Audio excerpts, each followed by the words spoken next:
One of the trickiest financial skills to learn is setting your financial goals, but it's really important. Imagine having $100 million and still wanting more. Sounds ridiculous or progressive? History is full of wealthy people who lost everything because they didn't know when to stop. On the other hand, there is a list of wealthy billionaires who are taking risks and increasing their net worth exponentially. Society conditions us to believe that more money equals more happiness. But in reality, there's a point where extra wealth adds little value to our lives. The question is, where exactly is that point? How much money do we need to relax and not worry about our expenses? People fall into two major financial traps. More is always better. These people believe that happiness is just one paycheck away. If they just make a little more, they'll finally feel secure. This creates a never-ending cycle of working harder, making more, spending more, and feeling just as dissatisfied. The other trap, the fear of not having enough. These people are so afraid of running out of money that they never enjoy the wealth they already have.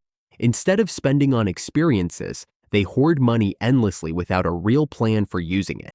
Now, how to actually find your enough? There are 3 steps for it. Step 1. Calculate your financial independence number.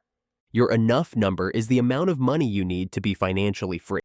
A general rule: multiply your annual expenses by 25.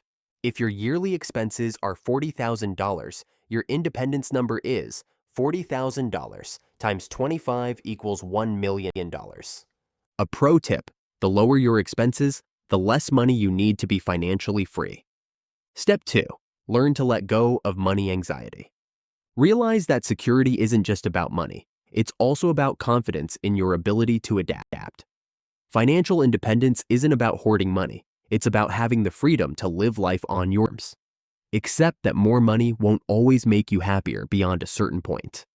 Many wealthy retirees regret not spending more time with family or enjoying life because they were too focused on making money.